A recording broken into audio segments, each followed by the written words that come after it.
Okay, thank you. First of all, thank you so much for your invitation. I'm really happy to be here. This is Miguel Flores. We contact each other because we are part of a podcast partnership. I have a podcast myself. It's called PAM El Podcast. The name's in Spanish because I am from Mexico City. All right, beautiful place. I love being in Singapore right there, Vicky. I love being with you right now. It's just great. And I don't have any other words. Maybe just thank you so much for the chance. I really appreciate it. Tell us about, like, I really like your energy. You're coming across from the virtual world like you are so positive, full of energy, and you're ready for the world. After 11 months of isolation, people are ready for the world. People are ready to live again. So, I welcome you to Singapore. When things settle down, when the dust is settled, when God says, hey, I think you guys have taught you guys a lesson, right? You guys you better learn the lesson. You better learn the lesson, man. I'm not gonna wait 100 years for this again. Yeah, let me tell it to God, like, hey, God, like, I know it. I know what you're trying to say to us. Okay, man, we got it, man. Hey, we got it. Okay, just be careful on us. It's been a hard year. I absolutely like your energy. In my country is that since Mexico City is one of the biggest cities in the world and most populated cities in the world. Let's picture this. It's a space with 35 million people in a place a little bit bigger than the whole country of Singapore. So the biggest concentration of people is here in Mexico City. It's a big city, very crowded. The spaces are collapsing because we have to, normally, without any pandemic, we wouldn't be struggling with, get moving, getting to the subway. You have to get you have to be squeezed like a tuna can. And of course, you're afraid that probably you're going to get it because you don't know who's going to get it, or how you can get it, or where you can get it. You said it yourself. This is an invisible enemy, and probably because it's an invisible enemy, everybody here is between afraid, in panic, or with a lot of restrictions. Well, that's percentage of the country. There is other percentage of the country, and this is something that really amazes me every time I see it. If I get it,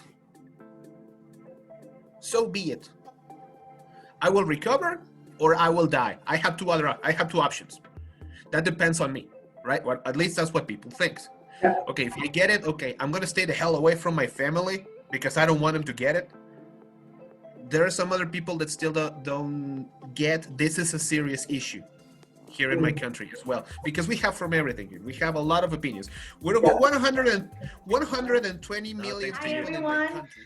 Thank you so much for dialing in to talk about life that is on YouTube and on podcast. And with today's series, Pandemic in Your Country, the global pandemic puts us all as one whole family. We are all fighting an invisible enemy. Oh my God, it is. Yeah, and how good or how bad that is. I think people realize about humanity that at the end, all of us are in the same boat. All of us are one. And I think we all wake up knowing that, hey, you and I are actually the same. We're not treated any differently from a virus. Exactly. Yeah, there Virus is doesn't no take chances. discrimination of color or culture or language or country. Unfortunately, it is. I gotta tell you, Yeah. it doesn't And, recognize any of those things.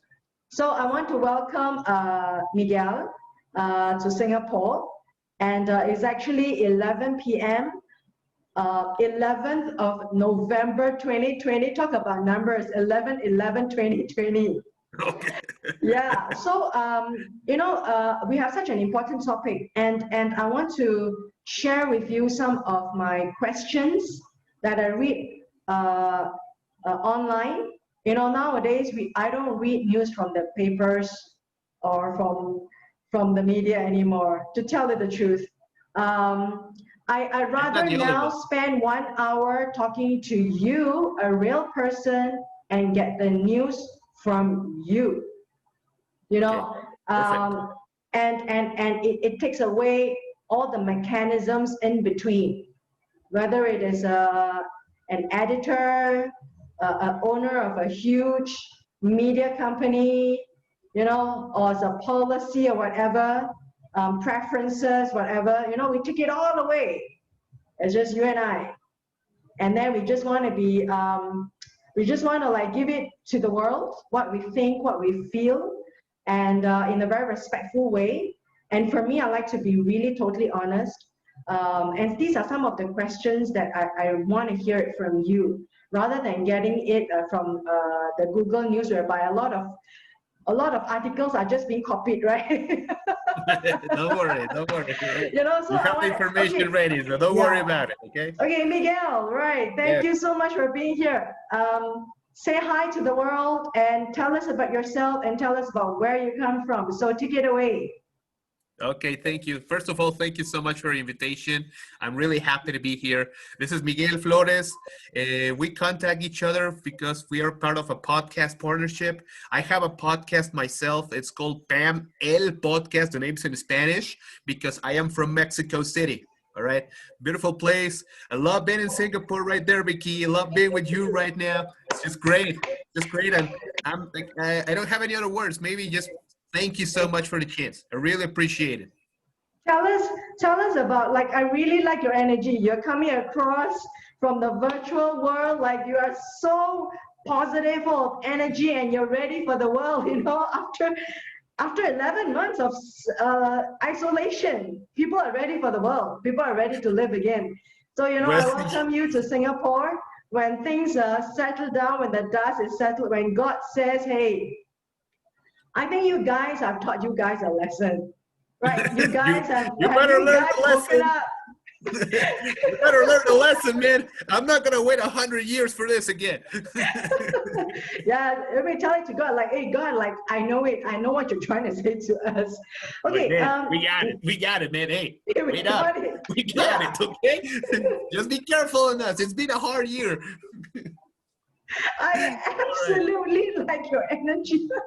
Thank you. You know, we should be sharing more often after this. You know, I will invite you every other week to the podcast. You know, we can always share a lot of things. You know, your energy is coming through, and the world is waiting for someone like you.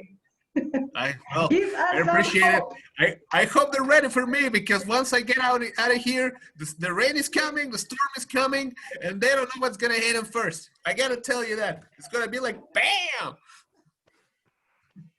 Wonderful. So let's have a conversation, and then let's also put some hope out there to the world. Okay, Of course. let's revisit a few things. So this is what I'm going to just rattle off as a summary to the listeners and the viewers. These are some of the things that I'm going to put the listeners and the viewers back to history. Okay, for the last 8 months or so, you know, we all have witnessed in a very unprecedented way that how the world has just turned the other way around. You know, the world has just like revolved the other way around. It kind of like, it's supposed to go from here to here, it kind of like revolved and kind of like stopped and then something happened there. I mean, I believe it's something just happened. You know, something happened there. A lot of movies is gonna come out of this. So let's document this. Okay, number one, I'm just gonna let the viewers know these are some of the questions I'm gonna run through with you. What are the numbers in Mexico? Tell us the first case that you know of through the media, how it came. How did your government first react? Were they in denial or were they in preparation? How did the people react? Were the people in denial? Were the people in preparation? Were the people in fear? Were the people in anger? Tell us about that is going to be a particular topic. Tell us about the lockdown. Tell us how you coped and your family coped. And what about, you know, your job? Mexico has a country with it's a very strong faith. It's a country that has a very strong faith.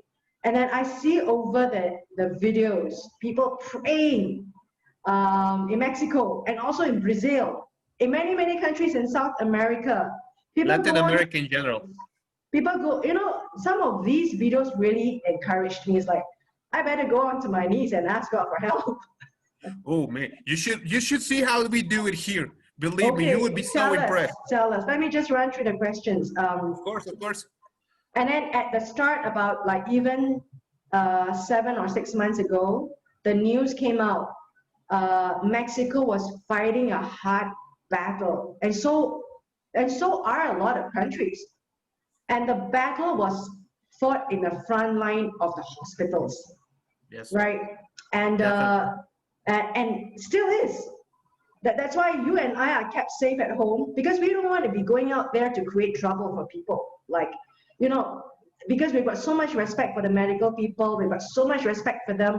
Let's make their job a little bit easier by just staying home and just doing what we're supposed to be doing at home. Exactly. Yeah. So I want you to explain a big part of our focus of our conversation about the Mhm. battle that is done in the hospitals, the medical staff. Do you know anyone of you? Have you heard of anyone? And do you know of anyone with a positive case? Anyone who has succumbed to the case? And what's the situation now? That was the past, and now bring it back to the viewers and the listeners to now. Yeah. And then what is the government doing right now to improve the situation? So there we have it. 9 questions. Miguel, this Don't is worry. like, Don't worry. I it's got time tough. for the questions. It's tough, but you need to get grade A for this. It's going to be part of the documentation of history. You better do it Not like well. this. Okay, Now, got it. tell us. Okay, let's begin. First of all, let's talk about numbers. There's a situation about the numbers. It's something that we, the Mexican people, believe. Well, at least I am part of that, Yeah. because the number of cases of confirmed cases of COVID-19 here in Mexico is just a little bit under the million cases, but only of 900,000, people yeah. infected. Exactly. That is a big number. I have to be Yeah. honest with you. Yeah. It's a big number that scares a lot of people. Unfortunately, the cases of people that has passed away because of COVID is just below 100,000. So technically speaking, it's like 10%. 10% of the people that has been infected is already dead, unfortunately. You know, probably the situation in my country is that since Mexico City is one of the biggest cities in the world and most populated cities in the world, let's picture this. It's a space with 35 million people in a place a little bit bigger than the whole country of Singapore. So the biggest concentration of people is here in Mexico City. It's a big city, very crowded. The spaces are collapsing because we have to, normally, without any pandemic, we wouldn't be struggling with, get moving, getting to the subway. You have to get you have to be squeezed like a tuna can. And of course, you're afraid that probably you're gonna get it because you don't know who's gonna get it or Yeah. how you can get it or where you can get it. You said it yourself. This is an invisible enemy, and probably because it's an invisible enemy, everybody here is between afraid, in panic, or with a lot of restrictions. Well, that's percentage of the country. There is other percentage of the country, and this is something that really amazes me every time I see it. If I get it, so be it. I will recover or I will die. I have two options. That depends on me, right? Well, at least that's what people think. Yeah. Okay, if I get it, okay, I'm gonna stay the hell away from my family because I don't want them to get it. There are some other people that still don't get this is a serious issue here in my country as well, because we have from everything here. We have a lot of opinions. We're about 120 million people in my country. 35 are just in Mexico City. You can imagine. You have a lot, Yeah. right? And speaking about the first case, it's actually something funny because everybody in my country believed that this is a rich people disease. Rich people disease. Tell Let us, me tell you. describe why. Let me tell you why. Let me tell Yeah. you why. My country is still a third world country. It's Latin America, right? Mm. Unfortunately, we don't have the economic force that probably the United States have because, well, the north of our country, we have the United States. And the contrast is just amazing once you cross the border, right? But our economy is not so strong to say, okay, we can go overseas anytime we want. No, that's only for maybe 5 or less percentage of the population of my country. Imagine from 25 million people, I'm talking about 1.2 million people in the country that can have a possibility of traveling outside of the country. And I'm not talking United States. It's a lot easier from Mexico to go to the United States because of the geographical situation. It's just next to our border. But for example, going to Europe, Asia, it's a little bit more difficult. You know, the first case that was reported was from a businessman that was coming from Italy, right? Italy right now was in one of the worst situations of the pandemic because there was a massive lockdown. I believe Yes. the police was forcing people to stay in. There were people that didn't listen to them. They even stay up because that's also part, even though the government tells you to do something, sometimes people don't listen, Yeah. right? And that's one of the problems. And well, this Mexican guy goes to Italy. He has, some business partners from parts of the country in Italy, from Malaysia, I guess. Mm. And there was also the case that case was reported that that person has a lot of contact with a lot of people that was Mm. already infected, but they had no idea that they were infected, right? Mm. Yeah. I mean, fortunately, this person is good, but the Yeah. minute he arrived to Mexico, Yeah. he got in touch with people, like handling over the passport or in the customs, checking seals, registering everything. Yeah. You have no idea. Imagine with the family hugging people, kisses. Oh my God, thank you so much. You're back here. Yeah. Oh, it's very good. No, but I'm okay. No, nothing happened. A week later, the symptoms. And then you start fearing, oh my God, how many people this guy had any kind of touch with? What happened? I mean, how many people was close to him from the airport of Italy to Mexico? And he was a businessman, a big businessman, Yeah. right? And suddenly you just need a spark to light up the fire. Wow. And that little spark spread like fire. Suddenly we have numbers, but those are only the confirmed numbers. We know Mexican society knows there's a lot more cases in that, Mm. but we have no idea because we don't go to the doctor. That is one problem. A lot of people doesn't go to the doctor. It's Mm. paranoid. That Mm. there's a big paranoia here. Um, Sometimes just to make an example, before the pandemic, I made the podcast with my brother here in my house. Mm. Since the beginning of the pandemic, he has to stay in his house. He has to go to work because that is the other thing.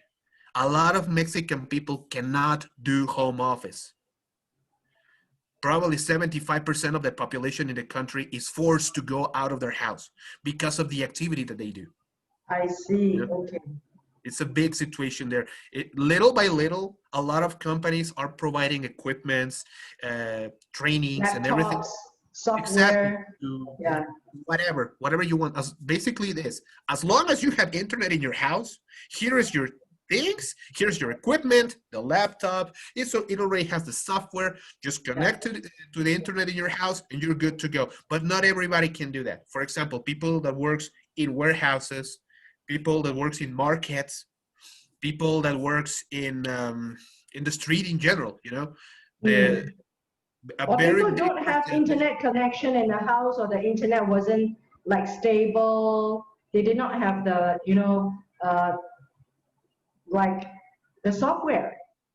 Yeah, sometimes it's that there's a lot of companies that actually can provide it, but there are Mm. other companies that they don't have the not the facilities, but for example, the economy Mm. or the structure to say, okay, here is your laptop, go to your house. Yeah. There are some other companies that are applying other kind of policies. Is Mm, I cannot let you go to your house. mm, The work is here because of the way we work, or mm, our jobs. That is a big percentage of the country. mm, The only thing that we can do is to sanitize as much as we can the offices. mm.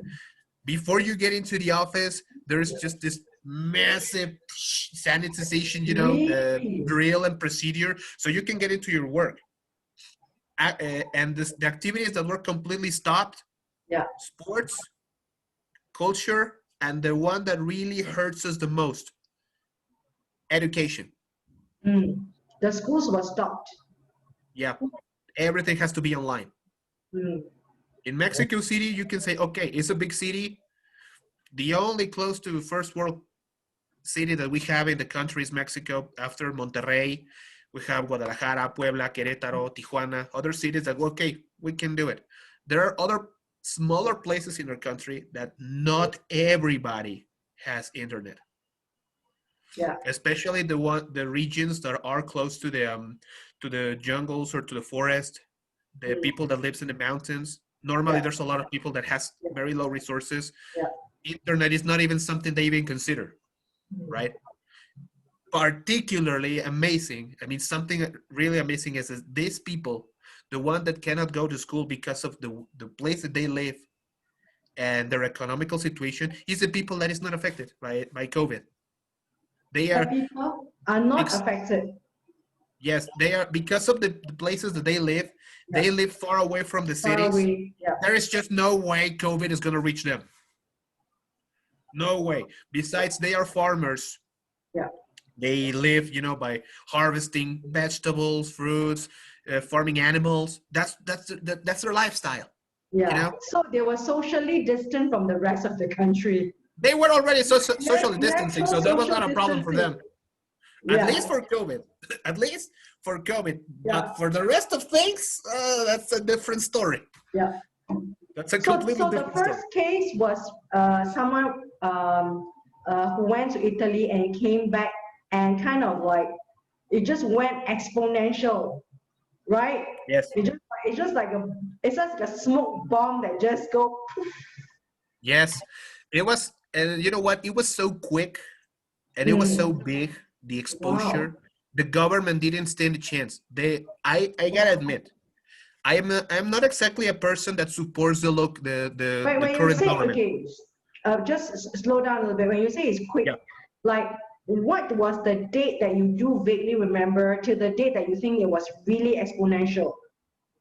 Is it like February, No, March, I believe it was around April? middle halfway of March, probably. I Halfway of mean, March. So that yes, was middle halfway of March, and then very quickly it kind of like just poof. like this, quickly. I mean, fire Yeah, doesn't go out like that. yeah, Let me yeah. put it that way. It was like, It but was not just a because quick it was explosion. It was exactly. just It a was just a massive explosion. There was no way you could avoid it. Maybe if you cover yourself. I remember at that time I was working in something different. I was an English teacher, mm, but well, I am an English teacher right now, but I am I had to go to the schools to work. I was working in this place. We were listening to the news, and basically one of the things is that what's going to happen when it reaches Mexico? Because yes, mm, it is in Europe, yeah. it is in Asia. So you're waiting, Yes, basically for us it's like, okay, we are a just waiting waiting for game. it to come. Like, Yeah, oh my yeah. God, here it comes, here it comes, here it comes, here it comes, here it comes. And when it came, everybody locked down. Oh my God. And there So was a lot of people that said, I when did the lockdown start for Mexico? April? no, I believe the minute people find out, Yeah. especially the government found out there was a positive COVID case in Mexico, immediate lockdown. It was So that was in in this, March. yeah, it wasn't that much. I have to admit, Yeah, the response of the government was extremely quick, yeah, was very quick. yeah. They even created mobile hospitals, right? Oh. Because there were some government hospitals that are completely in Mm, usage for COVID cases exclusively, Because right? you have a new president, right? Yes. Well, 2 years, we may not agree with a lot of things with the president, but well, I believe that's normal in every part of the world. I mean, look Yeah, at what's going on in the United States, but well, that's a different yeah, story. Yes, we yeah. have a president. He's not exactly a fan favorite. I have to admit, Mm. he. There's a bunch of people that 50% of the people that loves the president we have. There is another percentage that completely disagrees with the guy. And there is another percentage, well, I believe it's 30, 30, 30, or 33, 33, 33. I am in the 33% that is, well, it's the president we have right now. So Just he accept better it. make a good job. I Yeah, mean, he better makes a good job. There is a yeah. lot of a So lot of what things from was Mexican there politics was we there a don't like. special task force in place to do that? To like roll out everything? Was there a special minister, a special committee? Actually, there is the government health department took care of the situation immediately. There is this subsecretary, we call it Lopez Gatel. Immediately he said, you know what, we have this. This is the situation. Everybody stayed in their houses. The approach of the government is not exactly to, I want to quote this very Mm. hard. Yeah, They don't like to use the force, yeah. but No I doubt. want to Yeah, I quote it. know. I mean, I know. that's Yeah, what they say. yeah, That's what they say. Basically, the order was the police force is going to be checking on the streets. yeah. If you have no reason to be outside of your house, get inside of your house. Schools. There were a lot of schools, Yeah, especially private schools, yeah. that were forced to shut down Mm, because of the police. mm, Police force going to tell them, okay, guess what? We have a situation. You have to put your kids into their houses. You mm. cannot have big groups of people together. It's Yeah, just very dangerous. We don't yeah, know. We don't know who can have it. yeah. The government set a lot of lines in case you have some of the symptoms or you believe you could have the symptoms. There is a line. They actually set up an app very quick to say, okay, if you have the symptoms, call this number or put it in the app, and we'll go straight to your house and see what's going on. Okay. Wow, now As that that is part, very I good. have to say. As That part, I is a have to say. very Yes. proactive, fast response. My country does not have that. I've never heard any other country have done that. But I think that's a good response. That they are really mobilizing the resources to do Yep. that, to come to the people rather than wait for the people to go to them, Yes. right? Yes, Yeah, exactly. yeah, That's one of the cases. If yeah, because well, that is just one line. The other lines is they go to the hospital, they grab a taxi, they take the car, whatever you want, but they have to go to the hospital. yeah, Like most of the hospitals here in Mexico City alone yeah, are focused on COVID-19. yeah, The private hospitals are, well, some parts they are they're checking it out. Others they are just attending regular business. yeah, It's very hard because there are some other public hospitals that have to continue their normal operation because, well, yeah. people Or is people who are still sick. having headaches, still having Yeah, broken arms, whatever yeah, you want, and they have to attend COVID at the same time. yeah, So I have a friend that actually works in one of these places, yeah. which I greet him, dude. What's up? Ese Yoshi. Okay, and he's one of the guys in and I know a bunch of doctors, they're friend of mine. The first thing that they tell us, dude, don't get out of your house. If you really Wow. don't have anything to do outside, please don't do it, man. I mean, I'm So serious. that's your friend who is in the working in the hospital. Yes. So, Fortunately, he yeah.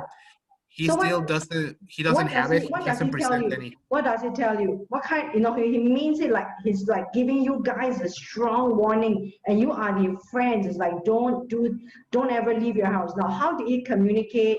How serious was he? And how is he as a person, as a medical staff? Was he in fear? Um, Considering the personality of my friend, I would say that he was serious. I mean, I met him at high school. Mm. He one of the biggest party dudes you could ever find.